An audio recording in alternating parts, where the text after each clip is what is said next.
Hey there, my friend. This is Paul with PipelineMoney.com, and I'm so excited about this video. In this video, I'm going to be covering how to talk in sleight of mouth patterns, and specifically, I'm going to be sharing with you some notes that I took away from the book Sleight of Mouth, The User's Guide by Doug O'Brien. But before I get into the notes, I wanted to just briefly mention why this stuff is important to me. I've been in sales and marketing for pretty much my entire career, and one of the things that I've noticed over time is that it seems that most of the breakthrough transformations that happen in people typically are done at a belief level. So there are skills to learn in sales and marketing, and those are important and valuable, but really it's the beliefs that can cause the greatest change in someone. And because I want to help people in my business, I really want to master being able to use my language in the most powerful ways to affect the change that people want to create in their lives. And so I wanted to learn this stuff for that reason. But another reason that I wanted to learn these things is because in personal communication with your family, with people that you run into in various aspects of life, language and communication is so incredibly important. And if we can use our words in ways that help people see different things, see the world in a better light, see people in a better way, get rid of things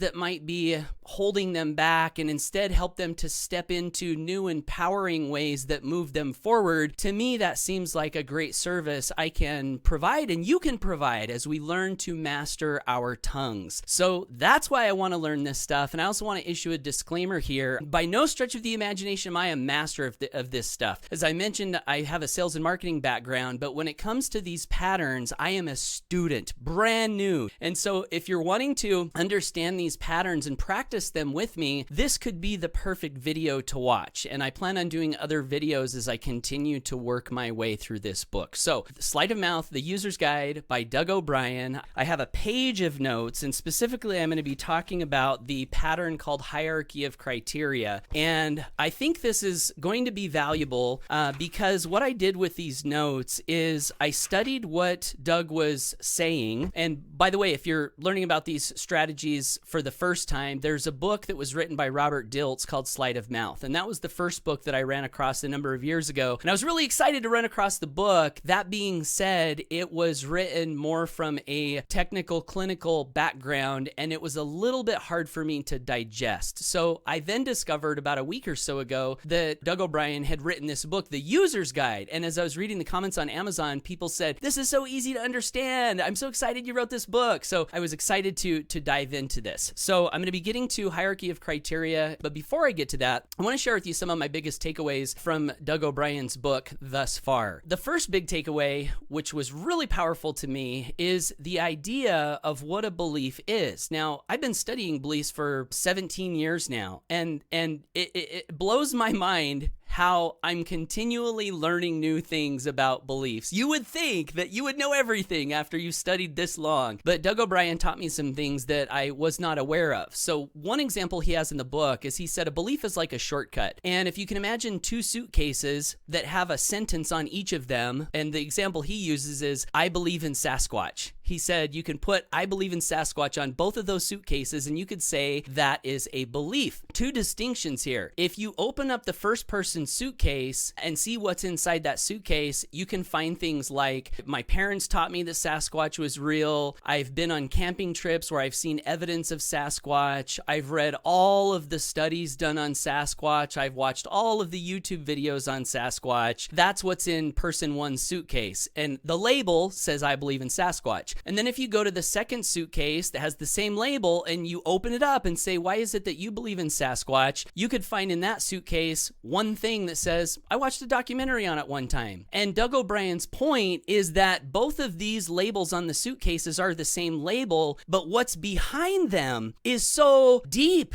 And it makes such a big difference in how you're going to be able to work with that person on that belief. We can imagine that person A is probably going to take a little bit more work with our communication. Not that we have to get people to stop believing in Sasquatch, but if this person wanted to change their belief or whatever, that would probably take a little bit more work because they have so many more reference points and experiences to back up that belief. So part of the point that Doug was making in the book is that you have to be willing to ask questions and be genuinely interested in a person to find out how it was that they came to believe that thing that they believe. And as we're asking questions and as we're listening, this leads to the second thing that Doug taught me that I didn't really know about beliefs is he said there's something called a normalized belief structure. And Doug said, I've always thought there were two different types of beliefs. There's a cause-effect belief, and then there's they call it complex equivalence, but basically it's just a meaning. So you could say A caused B, that would be one type of belief, but then you could say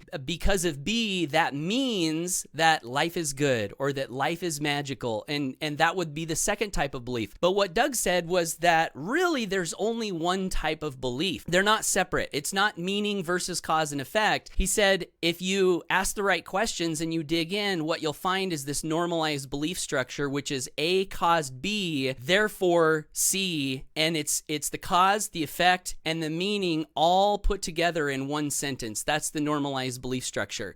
And so he said, when you're working with people, you want to ask questions until you have this normalized belief structure surface where you have a cause, effect, and a meaning. Once you have that normalized belief structure, you can now decide where in that normalized belief structure it is that you want to focus your communication with these sleight of mouth patterns. Now, there are 14 patterns. Imagine how powerful you can be in working with people, whether that's your family, whether that's a prospect looking at buying a product that you have or joining a business that you're promoting. Imagine how powerful it can be when you have 14 different ways to respond to various types of things that people say. In my sales and marketing background, we have this thing called concerns or objections, where when you're offering someone a product or a service, one of the key activities is finding out what's stopping that person from moving forward. And these are called objections and concerns. Well, an objection and a concern is nothing more than a belief. So if I have 14 different ways to help somebody see something in a better way, imagine how much more powerful of a communicator I and you will be when we have these at our disposal. This is one of the things that is exciting me so much, to know that, wow, I can improve in all of these different areas. And so again, as I mentioned, today I'm going to be talking about hierarchy of criteria, which is the first pattern. So you elicit the normalized belief structure, and then once you have the normalized belief structure, you have to decide where it is. Are you going to focus on the cause and the effect, or are you going to focus on the meaning with your language? And so once you have that, you can then select one of these patterns. So hierarchy of criteria. What is hierarchy of criteria? I was listening to an audio program. It was actually an audio book on the work of Milton Erickson. It was called The Tales of Milton Erickson, I think it was. And the person that was doing the intro to the book said that Milton Erickson, in case you don't know who he is, he was a famous hypnotherapist that is kind of legendary. You know, he really helped a lot of his patients create some pretty profound changes. And one of the things that he did was tell stories, tell tales. The part of that book that relates to this is he said that Milton Erickson noticed that the changes that seemed to be the most lasting and far-reaching were when the individual had a shift in their value structure. And a value structure is just what's important to you. You know, in life, we all have things that are important to us. And if you can list those out, number 1, God's at the top of my list. Number 2, family's right behind that. Number 3, business. You know, I'm just throwing out some examples here, but that's what a value system is. And so the hierarchy of criteria pattern is simply working with various levels of importance in a person's communication to help them see things in a little bit of a different way. And that relates to values. Now, you can use values, but you don't have to use values in utilizing this hierarchy of importance language pattern. So let me get into the notes here on hierarchy of criteria. The example Doug gives in the book is a person wanting to create a change and expressing this belief. If it's too fast, then it won't work, so it's not worth doing. Did you notice the normalized belief pattern? if then equals, right? So we have this normalized belief structure. And one other thing that Doug says in this book that I think is really valuable is one thing that will make you even better at working with people is when you notice this normalized belief structure, it's a good idea to know where it is that you want to lead that person. So they express this belief that's holding them back and not helping them move forward. What would be the belief that you want to see if you can help them consider? Now, this is going to take a lot of practice. I can already tell. So in my notes, I was thinking about this. If it's too fast, then it won't work, so it's not worth doing. What would be a belief that would be worth this person considering? And here's what I wrote. Speed is not related to the quality of change. And if that's true, wouldn't faster be better than slower? And so here are some examples that I wrote in my notes. And this is also something that I think is really good. I got this tip from a mentor of mine who is incredibly influential, probably one of the best salespeople that I've ever had the chance to learn from in my entire life. And he was very familiar with these patterns and very, very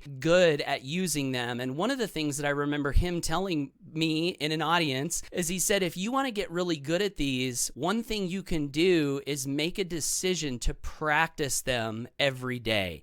And so one way to practice is to just open up a notepad and write things out. So here were my examples that I wrote out utilizing hierarchy of criteria. Wouldn't it be more important? So again, we're talking about importance, right? Wouldn't it be more important to achieve the change quickly so you can begin to work on making it last? That'd be a good question to ask. And the second one, isn't the quality of effectiveness of the change more important than how long it takes to make the change? So you see how you're kind of posing different levels of importance, and you're striving to highlight that there are benefits and importance in looking at it in a different way, and then kind of posing that with your language in a way where the listener can kind of see like, yeah, I think that does make sense. The third one, isn't attempting to create a lasting change more important than doing nothing and being stuck in a guaranteed place of no lasting change? Yeah, I think that would be.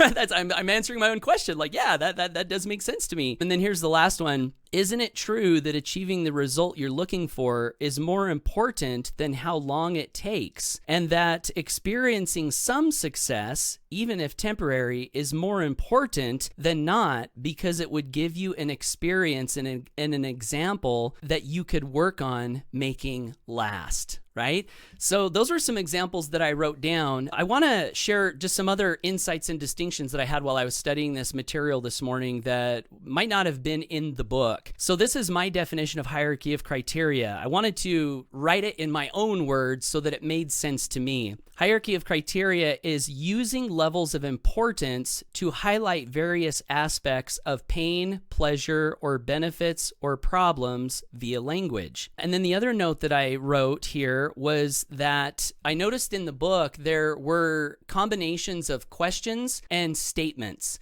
And as I was reading through the examples, one thing that I noticed was that the patterns that were phrased in questions seemed to be more palatable to me than the ones that were phrased in statements. And so one distinction that I'm picking up is that as we get better with these language patterns, it might be a good idea to put them in questions, generally speaking, with a little bit of an understanding of human nature. I think this is good because I've noticed about myself and others that we like to find our own discoveries rather than being told what to do. Have you ever noticed that? Maybe if you're in some sort of a relationship and your significant other says, hey, look what I found, and they're all excited about it, you're probably not as excited about that exact same thing as you would be had you found it on your own. So that's one aspect of human nature that makes questions make sense. And the other aspect of human nature is that we all want to express our opinion, our thoughts. So if we use this language pattern in the form of a question, the likelihood of it generally working better if phrased in a question seems like it would be higher. That's me. That's not Doug O'Brien. That's just my insight on this particular topic. So frame them in questions. And then the other other thing that's important to understand is that rapport is really important as well. So if we have a high level of rapport and credibility with someone, they might accept statements in a little bit more ready and happy and eager way. If our rapport is a little bit lower, then I think questions will work a lot better with these language patterns. And then I wrote down, utilizing the listener's existing value structure can be powerful here. Now, this wasn't written in the book. This is just my insight here, because you would just be helping them to agree with themselves more or become more congruent versus attempting to change a value system. So my example on this is if you're speaking to someone that has a belief in God or a higher power, and doing what they feel is in alignment with God or a higher power is important to them, and yet this same person is maybe experiencing fear in various aspects of their life. From my sales and marketing business, I know that a lot of people are fearful to make videos. They're fearful to talk to people. They're fearful to put themselves out there. So if I'm working with a person that has that fear and also believes in God and wants to do what God wants, he or she to do,